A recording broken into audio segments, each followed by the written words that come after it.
માનીપણું ને નિર્માનીપણું ક્યાં સારું? સ્વામિનારાયણ હરે સંવત 1877 ફાગણવદી અષ્ટમીને દિવસ શ્રીજી મહારાજ ગામ શ્રી પંચાળા મધ્યે જીણાભાઈના દરબારમાં ઓટાને વિશે ઢોલિયા ઉપર વિરાજમાન હતા ને ધોળો ખેસ પહેર્યો હતો ને ગરમ પોષની રાતી ડગલી પહેરી હતી ને મસ્તક ઉપર ધોળો ફેંટો બાંધ્યો હતો ને ધોળી ચાદર ઓઢી હતી ને પોતાના મુખારવિંદની આગળ પરમહંસ તથા દેશ દેશના હરિભક્તની સભા ભરાઈને બેઠી હતી. પછી સ્વયં પ્રકાશાનંદ સ્વામીએ પ્રશ્ન પૂછ્યો છે, કયે ઠેકાણે માન સારું છે ને કયે ઠેકાણે સારું નથી, ને કયે ઠેકાણે નિર્માનીપણું સારું છે ને કયે ઠેકાણે સારું નથી. પછી શ્રીજી મહારાજ બોલ્યા છે, જે સત્સંગનો દ્રોહી હોય ને પરમેશ્વરનું ને મોટા સંતનું ઘસાતું બોલતો હોય તેની આગળ તો માન રાખવું તે જ સારું છે, અને તે ઘસાતું બોલે ત્યારે તેને તીખા બાણ જેવું વચન મારવું, પણ વિમુખની આગળ નિર્માની થવું નહીં તે જ રૂડું છે. અને ભગવાન ને ભગવાનના સંતની આગળ તો જે માન રાખવું તે સારું નથી, ને તેની આગળ તો માનને મૂકીને દાસાનો દાસ થઈને નિર્માનીપણે વર્તું તે જ રૂડું છે. ઇતિ વચનામૃતમ. એ રીતે પંચાળા પ્રકરણનું 5મું વચનામૃત જે તે થયું. 3 પ્રકારના મનુષ્ય સત્સંગમાં છે. તેની વ્યક્તિ જે જ્ઞાન શીખે છે ને સેવા કરે છે તે વધતા જાય છે, ને દેહાભિમાન વધારે છે તે ઘટતા જાય છે, ને કેટલાક તો બરોબર રહે છે ને વધતા ઘટતા નથી. એ 3 પ્રકારના છે. તેને મોટા સાધુ દેખે છે અને દેહમાં બળ વધે તે ભગવાન તથા સંતને ગમે નહીં, ને મુમુક્ષુને પણ તે જોઈને દાજ થાય. સ્વામિનારાયણ હરે સ્વામીએ વાત કરી છે. પ્રેમાનંદ સ્વામીને મહારાજ રાજી થઈને કહે જે માગો, ત્યારે તેમણે માગ્યું છે તમારી મૂર્તિ અખંડ રહે. ત્યારે મહારાજ કહે એ રાજીપો તો જુદો છે, તે તો તેના સાધન કરો તો થાય, તે વિના થાય નહીં. સ્વામિનારાયણ હરે સ્વામીએ વાત કરી છે. આ જીવને માખીમાંથી સૂર્ય કરવો છે તે દાખલા વિના થાય નહીં, તે તો ગુરુ ને શિષ્ય એ બેને શ્રદ્ધા જોઈએ. સ્વામિનારાયણ સ્વામીએ વાત કરી છે.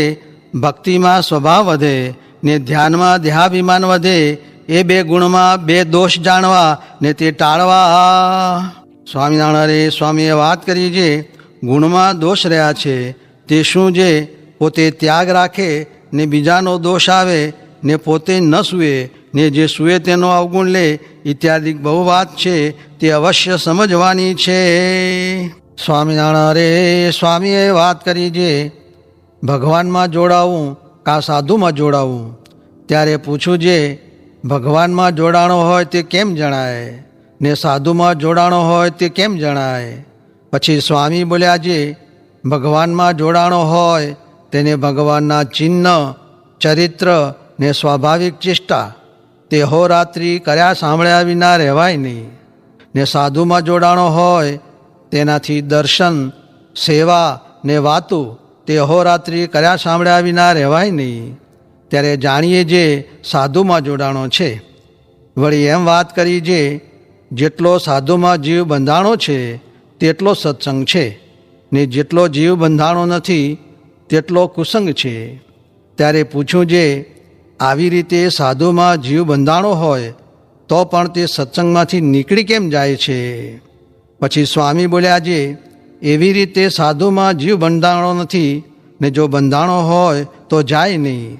જેમ આ લીમડો છે તે જે દિવસે અમે મંદિર કરતા હતા તે દિવસે 2 મેતનો હતો, ને 1 મનુષ્ય ઉપાડે એટલું જ બળ હતું, ને આજ તો બધા ગામના મનુષ્ય ભેગા થાય તો પણ ઉપડે નહીં.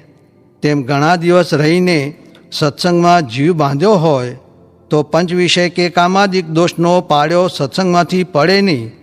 એમ કહીને બોલ્યા છે, પ્રસંગ મજરમ પાશમ આત્મનઃ કવયો વિદુ સએવ સાધુ સુકૃતો મોક્ષદ્વારમ અપાવ્રતમ. એમ જે રહેવાય છે તેને મોક્ષનું દ્વાર ઉગાડું છે, ને એમ ન રહેવાય તો મોક્ષ દ્વારે દીધા છે કમાડ કડી જડી બારણે. સ્વામિનારાયણ હરે સ્વામીએ વાત કરી છે, પોતામાં જે ગુણ હોય તે બીજાને દેખાડે તે કનિષ્ઠ, ને જે દેખાડે નહીં ને ઢાંકે નહીં તે મધ્યમ, ને જે ઢાંકી રાખે છે તે ઉત્તમ પુરુષ છે. ને મોટા હોય તે આપણા ઠેરાવને આપણી રુચિ અનુસારે પ્રતિપાદન કરે. સ્વામિનારાયણ હરે સ્વામીએ વાત કરી છે, નિષ્કુળાનંદ સ્વામીને મહારાજે પૂછ્યું છે, સંતદાસજી મોટા કે મુક્તાનંદ સ્વામી મોટા? ત્યારે નિષ્કુળાનંદ સ્વામીએ કહ્યું છે, સંતદાસજી સિદ્ધ દશાને પામ્યા છે તે મોટા. પછી મહારાજે કહ્યું છે, સંતદાસજીને મોટપ આવવી બંધ થઈ ને મુક્તાનંદ સ્વામીની મોટપ વધતી જાય છે, માટે તે મોટા. ત્યાં દ્રષ્ટાંત દીધું છે, હવેલીમાં બહુ ખર્ચ કરે તો 2 લાખ રૂપિયા ખર્ચ થાય, ઉપરાંત ન થાય. ને ખેડાના કાપમાં 10 લાખ રૂપિયાનું ખર્ચ થયું છે, ને 10 લાખના પાયા નાખ્યા છે, ને કિંમત વધતી જાય છે. તેમ સંતદાસજી હવેલી જેવા ને મુક્તાનંદ સ્વામી ખેડાના કાપ જેવા એમ મોટપ સમજવી. સ્વામિનારાયણ હરે સ્વામીએ વાત કરી છે, અરે આવા સાધુ છે તે પણ એમ દંડ દે છે, તે જેણે ત્યાગે તપે આદિક સાધને કરીને વશ કર્યા હોય તેથી થાય. આ જીવનું તો કરવું કેવું છે તે મહારાજ કહેતા છે, એક ગરાસિયો હતો, તે કસુંબા કાઢે ત્યારે લડાઈની ને ધીંગાણાની વાતો કરે ત્યારે ખરાઈ આવે. તે જ્યારે અફીણ પીએ ત્યારે અને ઊંઘે ત્યારે વળી ઢીલા ઢબ. એમ આપણે પણ જ્યારે વાતું થાય ત્યારે એમ, ને પછી પાછું કાંઈ નહીં. સ્વામિનારાયણ હરે સ્વામીએ વાત કરી છે, ગોંડલમાં વાણીએ હવેલી કરી, તે નળિયા ચડાવ્યા ત્યાં 40,000 કોરી થઈ, ને ઘરમાં પણ એટલી હતી. પછી એમને એમ નવી ઘરેણી મૂકી, તે હજી છૂટી નથી ને ખાવા મળ્યું નથી. તેમ આપણે પણ ગોંડલના વાણિયાના જેવું છે, તે આ દેહ ઘરેણે મૂકી છે, તે પ્રભુ ભજાતા નથી.